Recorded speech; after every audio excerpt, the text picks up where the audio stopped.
So Bismillahirrahmanirrahim and a very warm welcome to you for this ISO 9001 Lead Auditor course class.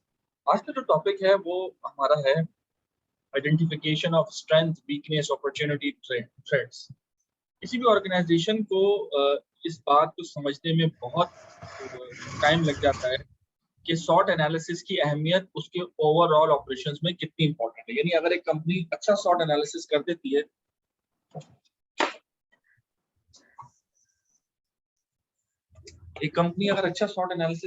तो उससे organisation की productivity पे क्या effect आएगा। जैसे कि ISO 9001 की जो क्लॉज नंबर 4 है वो बता रही होती है कॉन्टेक्स्ट ऑफ द ऑर्गेनाइजेशन, जिसमें हम कंपनी का ओवरऑल कॉन्टेक्स्ट को इवेलुएट करते हैं, जिसमें हम उसके इंटरनल एक्सटर्नल इश्यूज को हाईलाइट करते हैं और उससे related risk and opportunities identify करते हैं। तो इस चीज के लिए हर ऑर्गेनाइजेशन एक स्कैनिंग करती है। स्कैनिंग का एक प्रोसेस शॉर्ट एनालिसिस भी है, और शॉर्ट एनालिसिस वो प्रोसेस है जिसमें आप ये आइडेंटिफाई करते हैं कि प्रोडक्टिवली ऑपरेशन पर्सपेक्टिव से क्या ऐसी चीजें हैं जो कि आपकी कंपनी में स्ट्रेंथ है। फॉर एग्जांपल, एक ऑर्गेनाइजेशन की स्ट्रेंथ क्या क्या हो सकती है? आप क्या समझते हैं ऑर्गेनाइजेशन की स्ट्रेंथ क्या क्या हो सकती है? क्या होनी चाहिए ऑर्गेनाइजेशन की स्ट्रेंथ? फैजान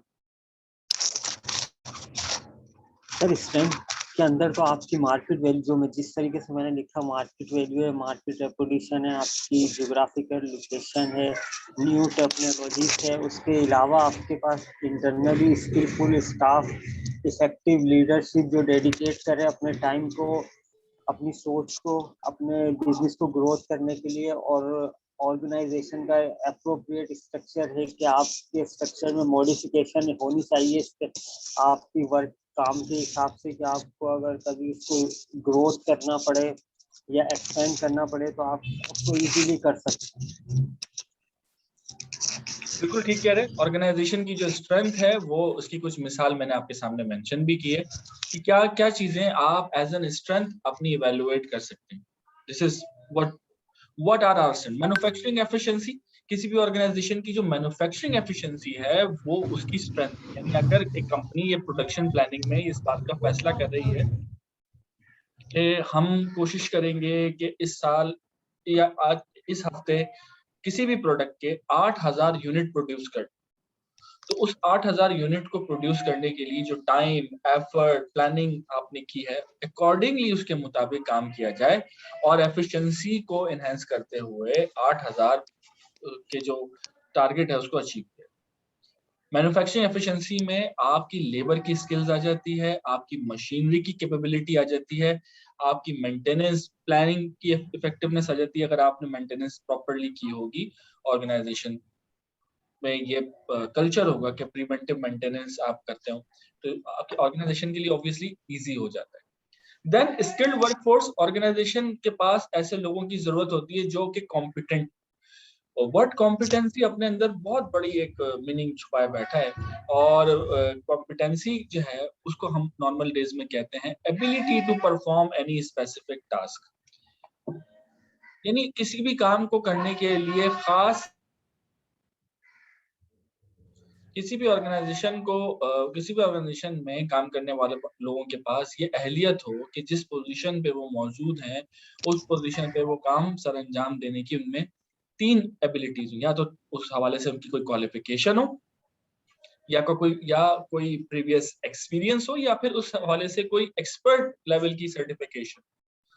ये तीनों चीजें आपको हेल्प कर रही होती हैं ऑर्गेनाइजेशन में कि आप उस काम को आसानी के साथ और इफेक्टिवली कर सकें। For example, if I am claiming myself as an auditor, as a trainer, तो ऑडिटर और ट्रेनर की अहलियत रखने के लिए मेरे पास 3 चीजें होनी चाहिए। या तो मेरे पास ट्रेनिंग होनी चाहिए, या मेरे पास उसके हवाले से कोई क्वालिफिकेशन होनी चाहिए, या एक्सपीरियंस होना चाहिए। इन तीनों की बेस पे मैं इस बात को क्लेम कर सकता हूँ कि मैं ऑडिटर या ट्रेनर हूँ। सिमिलरली, ऑर्गेनाइजेशंस के पास ये कल्चर हो कि उसके पास स्किल्ड वर्कफोर्स हो, स्किल्ड वर्कफोर्स के लिए मैकेनिज्म हो, यानी कोई भी जब नया बंदा आपके ऑर्गेनाइजेशन में आए तो उस और आपके ऑर्गेनाइजेशन में इस तरह का मैकेनिज्म हो कि उसकी ट्रेनिंग की जा सके, ऑन जॉब ट्रेनिंग की जा सके, टारगेटेड बेस्ड ट्रेनिंग की जा सके, कंपनी में ट्रेनिंग नीड असेसमेंट का कल्चर हो गया और हर साल आप ये असिस्ट करें कि इस साल आपकी वर्कफोर्स को एक्सपेक्टेडली कौन सी ट्रेनिंग करवानी चाहिए और कौन सा ऐसा एम्प्लॉय है जिसको आप इस साल किस रोल में देख रहे हैं। फिर गुड मार्केट शेयर, ऑब्वियसली अगर आपकी कंपनी का मार्केट शेयर अच्छा है आप उसको एज एन स्ट्रेंथ काउंट कर सकते हैं, because market share is directly proportional to the number of people purchasing और utilising your product and services. The more they utilise the more revenue you earn. तो simple is that कि आपकी organisation, अगर आपके पास market share अच्छा है तो उसकी इफेक्टिवनेस एफिशिएंसी अच्छी होगी। देन स्ट्रॉन्ग फाइनेंसिंग, ऑर्गेनाइजेशन के पास कैपिटल होगा तो वो फेयरलेसली काम कर सकेगी, फेयरलेसली हर है वो मैनेज कर सकेगी। आज जब हमारे पास कुछ अमाउंट ऑफ मनी ज्यादा होता है तो हम फेयरलेसली जीते हैं। इसी तरीके से अगर हमारे पास कम पैसे हों तो हम हर काम करने से पहले सोचते हैं, हर चीज परचेज करने से पहले एवेलुएट करते हैं। तो strong financing is a vital strength of an organisation. फिर सुपीरियर रेपुटेशन, ऑर्गेनाइजेशन हर साल हजारों लाखों करोड़ों रुपए समटाइम्स खर्च कर देती हैं just to create a soft image of their organisation.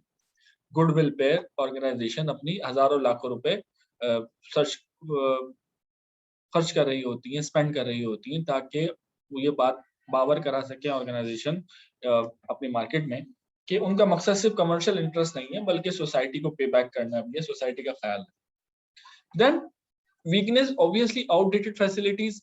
अगर आप अपनी ऑर्गेनाइजेशन में फैसिलिटीज आपकी जो होंगी, लाइक उसमें मशीनरी हो सकती है, इंफ्रास्ट्रक्चर हो सकता है, एनवायरमेंटल फैसिलिटीज हो सकती हैं, वर्किंग कंडीशन हो सकती है, अगर ये आउटडेटेड होगी यानी आप इसको इम्प्रूव नहीं कर रहे होंगे, मैनेज नहीं कर रहे होंगे, मेंटेन नहीं रख रहे होंगे, तो इसका डायरेक्टली इफेक्ट आपकी क्वालिटी पे पड़ता है। फिर इन educated research and development, obviously अगर आप प्रेजेंट में रहते हुए फ्यूचर एक्सपेक्टेशन को इवेलुएट नहीं करेंगे और उसके मुताबिक काम नहीं करेंगे तो ऑब्वियसली उसके जो नेगेटिव इम्पैक्ट आपके बिजनेस पे आते हैं। जैसे कि मैंने 4.1 क्लॉज के हवाले से आपको डिस्कस किया कि कॉन्टेक्स्ट ऑफ द ऑर्गेनाइजेशन होता है, कंपनी के इंटरनल और एक्सटर्नल इश्यूज को हाईलाइट कर रहे होते हैं। ये जो उस इंटरनल एक्सटर्नल इश्यूज में इंटरेस्टेड पार्टीज के से रिलेटेड रिस्क एंड अपॉर्चुनिटीज जो होते हैं हम उसे आइडेंटिफाई कर रहे होते हैं। ये एक्सटर्नल इश्यूज आपको बता रहे होते हैं कि फ्यूचर आउटकम क्या है, फ्यूचर में कि आपकी प्रोडक्ट की इतनी ही वैल्यू रहने वाली है, फ्यूचर में कस्टमर की डिमांड क्या हो सकती है। तो रिसर्च एंड डेवलपमेंट अगर आपके ऑर्गेनाइजेशन में नहीं है तो ऑब्वियसली ये ऐसी चीज है जिसके बारे में सोचा जा सकता है कि इसे आप फौरन एक्वायर करें। ऑब्सोलीट टेक्नोलॉजी, ऑब्वियसली ये अक्सर देखा गया है ऑर्गेनाइजेशन में नई टेक्नोलॉजी को अडेप्ट करने में ऑर्गेनाइजेशन टाइम लगा देती है और इसका पूरा प्रोसेस है और स्टैंडर्ड भी इसके हवाले से चेंज मैनेजमेंट के हवाले से बात कर रहा होता है और चेंज मैनेजमेंट इटसेल्फ एक बहुत बड़ा टॉपिक है। लेकिन ये क्यों होता है? ये इस वजह से होता है कि हमसे मुराद ऑर्गेनाइजेशंस इस बात को नहीं समझ पा रही होती हैं कि अब जहां वो इंफ्रास्ट्रक्चरली अपने आप को इम्प्रूव कर रही हैं, प्रोसेस में इम्प्रूव कर रही हैं, लेटेस्ट टेक्नोलॉजी का इम्प्रूवमेंट और अपग्रेडेशन भी बहुत जरूरी है। आज भी कुछ ऐसी कंपनीज हैं जहां पर ऐसी मशीनरी इस्तेमाल हो रही है प्रोडक्शन की जो कि मेंटेन नहीं हो सकती, लेकिन वो उसको देसी तरीके से मेंटेन करके चला रहे हैं, बस इस वजह से कि बस जब तक चल रही है। लेकिन ऑर्गेनाइजेशंस में आपने देखा होगा कि जहां पर आउटडेटेड टेक्नोलॉजी यूज की जा रही होती है उस प्रोडक्ट की इफेक्टिवनेस कॉम्प्रोमाइज होती है, उस प्रोडक्ट की इफेक्टिवनेस वैसी नहीं होती जैसे होना चाहिए।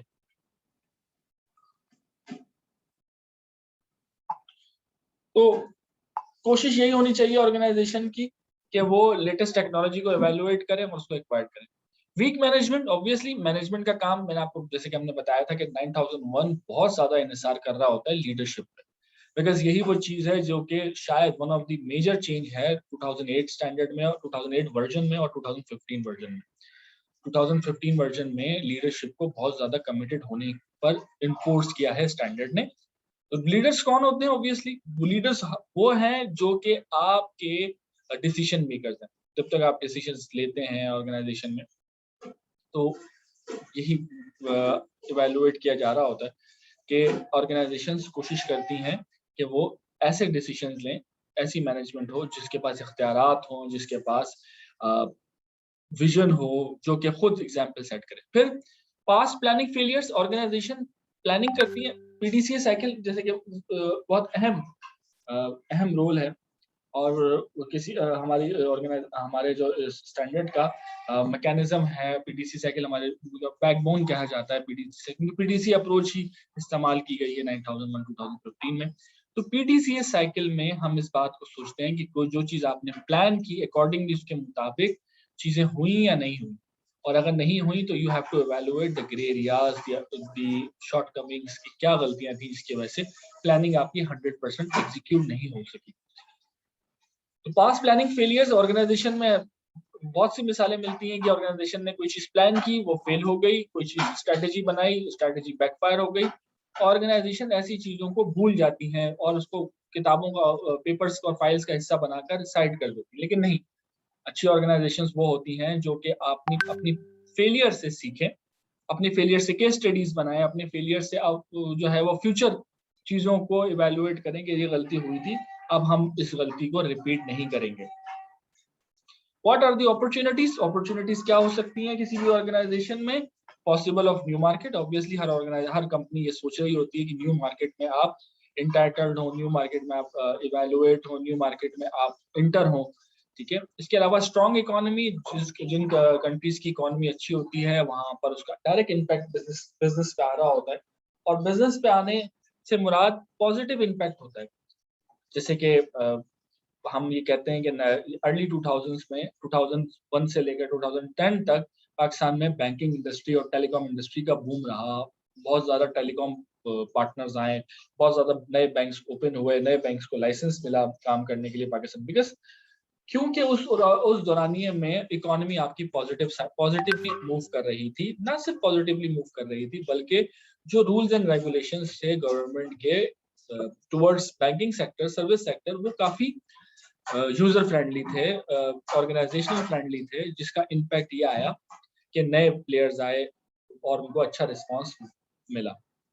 फिर वीक मार्केट राइवल्स, अगर आपके ऑर्गेनाइजेशन अगर आपके जो राइवल्स हैं या आपके जो कॉम्पिटिटर्स हैं उनकी स्ट्रेटेजी आपके मुकाबले में वीक है, तो ये भी आपकी स्ट्रेंथ है, ये भी आपके लिए अपॉर्चुनिटी है कि आपके कमिंग डेज में या आपके करीब करीब कोई राइवल नहीं है होता, तो आप इस बात का फैसला करते हैं कि आप मार्केट शेयर इंक्रीज कर सकें, यानी डे बाय डे आप मार्केट शेयर को इंक्रीज कर सकें।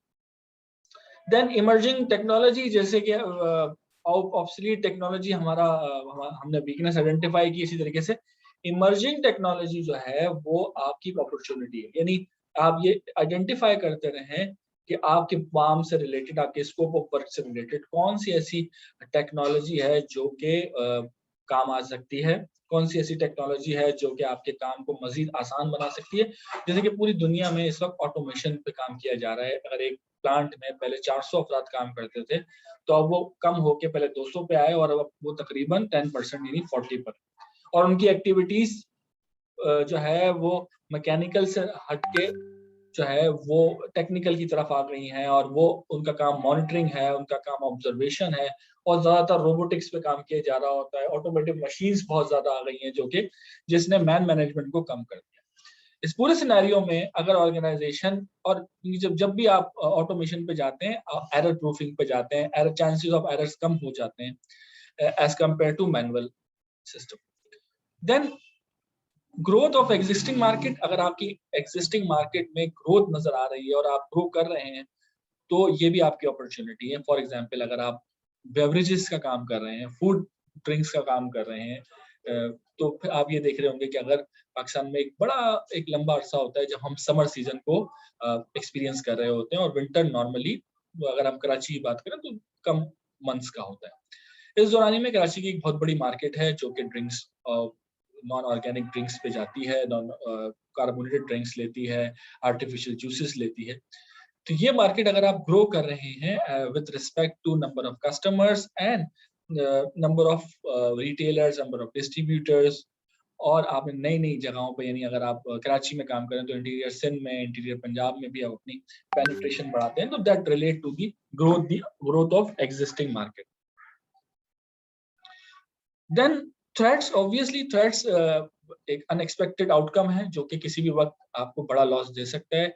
थ्रेट्स के लिए ही स्टैंडर्ड कहता है हमेशा कि आप रिस्क असेसमेंट करें, रिस्क क्या क्या हो सकते हैं, because if you are not evaluating the risk, you can deviate from your quality perspective. तो रिस्क को डिफरेंट तरीके से लोगों ने जो है वो डिफाइन किया। जो मेरी डेफिनेशन है, जो मुझे पसंद है डेफिनेशन, वो दो है। Number one, anything which deviate you from your objective is called risk. यानी हर वो चीज जो कि आपको डेविएट करती है आपके क्वालिटी ऑब्जेक्टिव को हासिल करने के लिए, that is risk. And storage and that is related to your objective. जो भी आपके काम है, आप भी अपनी जिंदगी में काफी ऑब्जेक्टिव बनाते होंगे और उससे रिलेटेड हर वो चीज जो कि रोकती है आपको इसको अचीव करने में, तो वो रिस्क कहलाती है। फिर शॉर्टेज ऑफ रिसोर्सेज। ऑब्वियसली अगर आप ये देखें कि अगर आपने आप के जो सप्लायर है, वेंडर्स हैं, वो लिमिटेड है, यानी आप लिमिटेड सप्लायर्स के साथ ही काम कर रहे हैं और फ्यूचर में आपकी प्रोडक्ट के लिए हासिल किया जाने वाला रॉ मटेरियल जो है वो कम पड़ सकता है, तो ये भी आपका रिसोर्सेज है। फिर मार्केट टेस्ट, अगर मार्केट का रिस्पांस आपकी प्रोडक्ट के हवाले से कम हो जाता है, स्लो डाउन हो जाता है, ये भी आपके लिए रिस्क है। गवर्नमेंट के कोई रूल्स एंड रेगुलेशंस चेंज हो जाते हैं आपकी प्रोडक्ट के हवाले से, आपकी सर्विस के हवाले से, ये भी थ्रेट है। और सब्स्टिट्यूट प्रोडक्ट्स आ जाती हैं, तो ये भी थ्रेट्स। ये वो कुछ चीजें थी जो कि शॉर्ट एनालिसिस के हवाले से हमने की। इंटरनल जो स्ट्रेंथ और वीकनेस है, ये रिलेट करता है आपके इंटरनल चीजों को, और जो एक्सटर्नल है that is related to opportunities and threats. हर ऑर्गेनाइजेशन रेगुलर इंटरवल के साथ शॉर्ट एनालिसिस कर रही होती है ताकि ऑर्गेनाइजेशन में मौजूद खामियों को सेल्फ इवैल्यूएशन के जरिए हल किया जा सके। ये चीज। तो इससे रिलेटेड कोई सवाल? नेक्स्ट टॉपिक है हमारा स्मार्ट ऑब्जेक्टिव। ऑर्गेनाइजेशन में स्मार्ट ऑब्जेक्टिव्स को बनाने के लिए हमेशा से स्टैंडर्ड की रिक्वायरमेंट भी है और ऑर्गेनाइजेशन चाहती हैं कि आपका जो ऑब्जेक्टिव है वो स्मार्ट हो। बट स्मार्ट ऑब्जेक्टिव होता क्या है, इसको समझने की जरूरत है। क्या स्मार्ट ऑब्जेक्टिव जो है सिर्फ बाहर दिखने वाली खूबसूरती है किसी भी ऑब्जेक्टिव की, या इसके अंदर कुछ टेक्निकल एस्पेक्ट भी शामिल है, कुछ मैनेजेरियल रोल भी शामिल है और कुछ डिसीजन मेकिंग भी शामिल है? इस चीज को हमें इवैल्यूएट करने की जरूरत है। तो स्मार्ट ऑब्जेक्टिव, सबसे पहले स्मार्ट की एब्रीविएशन या ये एक्रोनियम किस चीज का है, इस चीज को समझने की जरूरत है। तो सबसे पहले स्पेसिफिक होना चाहिए आपका स्टैंडर्ड, आपका जो ऑब्जेक्टिव है। और याद रहे कि आपका ऑर्गेनाइजेशन वाइज भी आपको ऑब्जेक्टिव्स बनाने हैं और आपके हर डिपार्टमेंट को भी ऑब्जेक्टिव्स बनाने। यानी what is objective, what is your goal, specific to which. यानी अगर आपका गोल कमर्शियल से रिलेटेड है तो पता चलना चाहिए। अगर आपका जी, आपको मेरी आवाज? Yes sir.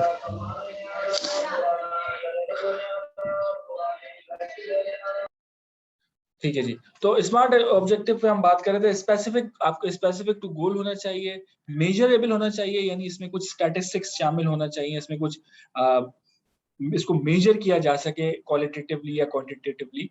फिर अटेनेबल, यानी आप फॉर एग्जांपल स्पेसिफिक से चलते हैं। स्पेसिफिक से मुराद जिस कंसर्न के लिए या जिस इशू के लिए आपने ऑब्जेक्टिव सेट किया है, आपने वो इवैल्यूएशन करनी है उसकी कि वो किस चीज से रिलेटेड है। फॉर एग्जांपल अगर आपका जो ऑब्जेक्टिव है वो है रिलेटेड टू वेस्ट, तो वेस्ट से रिलेटेड आपकी क्या अपॉर्चुनिटीज हैं, वेस्ट से रिलेटेड आपको काम क्या क्या करने हैं, ये। इसके अलावा मेजरेबल की अगर आप बात करें कि मेजरेबल से मुराद ये, फॉर एग्जांपल अगर मेरा अपना पर्सनल ऑब्जेक्टिव है कि मैं इस साल वेट कम करूंगा, लेकिन that has to be measurable कि कितना। अभी मेरा वेट फॉर एग्जांपल 75 है, तो मैं अगर कहता हूं कि मैंने 3 किलो वेट कम करूं, तो that is related to measurable कि आप किस चीज को मेजर कर सकते हैं। ठीक है। देन अटेनेबल, कि वो अटेनेबल भी हो। फॉर एग्जांपल अगर मैं इस तरह के ऑब्जेक्टिव बना लूं जो कि अटेनेबल ना हो, या मैं पहले साल ही ये ऑब्जेक्टिव सेट कर लूं कि मैं 15 किलो वजन कम करूं, जबकि पिछले साल के ये ट्रेंड ही नहीं है, तो दैट इज नॉट अटेनेबल। ठीक है। इसको इवैल्यूएट करने के लिए जब ऑडिटर आपकी ऑब्जेक्टिव्स को पढ़ता है तो वो आपकी हिस्ट्री भी इवैल्यूएट कर लेता है किसी भी एक रेफरेंस इन कॉन्टेक्स्ट से, किसी भी एक सैंपल से। फॉर एग्जांपल अगर एक ऑर्गेनाइजेशन ये ऑब्जेक्टिव बना रही है कि हम इस साल जो हमारा वेस्ट मैनेजमेंट है उस पर काम करते हुए वेस्ट को 5% तक डिक्रीज करेंगे, तो ऑडिटर ये इवैल्यूएट करेगा कि अगर इनका ऑब्जेक्टिव 2021 में 5% है तो 2020 में क्या था, क्या 2020 में 3% था, 3.5, 4 था? पता चला कि 2019 और 2020 का जो ऑब्जेक्टिव था वो वेस्ट से रिलेटेड था ही नहीं, ये नया ऑब्जेक्टिव सेट हुआ है। तो फिर ऑडिटर उनसे पूछेगा कि इस ऑब्जेक्टिव को अचीव करने के लिए आपने प्लानिंग क्या की है? क्या आपने पेपर वेस्ट खत्म कर दिया? क्या आप पेपरलेस एनवायरनमेंट की तरफ चले गए? क्या आपने ऐसी मशीनरी लेकर आ गए जो कि वेस्ट को कम जनरेट करती है? ये चीज।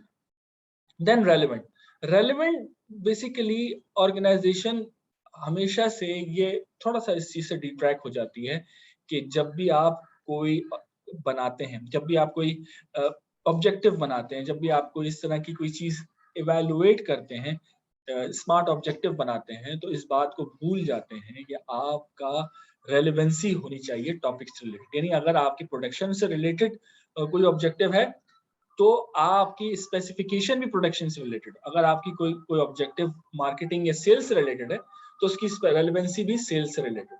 देन ऑब्जेक्टिव को जो चीज बहुत ज्यादा इंपॉर्टेंस देती है वो उसकी टाइमलाइन है। अगर टाइमलाइन ना हो तो ऑब्जेक्टिव और गोल में कोई डिफरेंस नहीं है। यानी फॉर एग्जांपल अगर मेरा गोल है कि मैं कराची का टॉप 10 ट्रेनर्स में एक अपनी जगह बना सकूं, तो ये गोल है उस वक्त तक जब तक मैं इसमें टाइमलाइन नहीं ऐड करता। लेकिन अगर मैं इसमें टाइमलाइन ऐड कर दूंगा, इट मींस कि मैं इसको रेलेवेंट टुवर्ड्स ऑब्जेक्टिव कर लूंगा। यानी मेरा ऑब्जेक्टिव है कि अगले 5 साल में मैं कराची के टॉप 10 ट्रेनर्स में के नाम में अपनी जगह बना सकूं। तो उसके लिए मुझे क्या करना होगा? मुझे ज्यादा से ज्यादा सेशन करना होंगे, ज्यादा खुद से पढ़ना शुरू करना होगा, अपनी जो कैपेसिटी बिल्डिंग है उसको एनहांस करना होगा, ताकि मैं नए टॉपिक्स के जरिए नई जगहों पे नए लोगों को, नए स्टूडेंट्स को इंटरेक्ट कर सकूं। ये सब मेरे ऑब्जेक्टिव्स होंगे। ये मैं इतनी जल्दी क्यों और इतनी ज्यादा अपने आप को क्यों जिसे कहते हैं स्ट्रेच करूंगा इस काम के लिए? वो इस वजह से स्ट्रेच करूंगा कि टाइमली मैं ये देखूंगा कि टाइम के मुताबिक काम किया जा रहा है या नहीं। क्योंकि बिकॉज मुझे पता है कि मैंने जो भी ऑब्जेक्टिव सेट किया that is related to within 10 years या 5 ईयर, जो भी टाइमलाइन सेट किया। तो ये बेसिकली आपको स्मार्ट ऑब्जेक्टिव बता रहे होते हैं।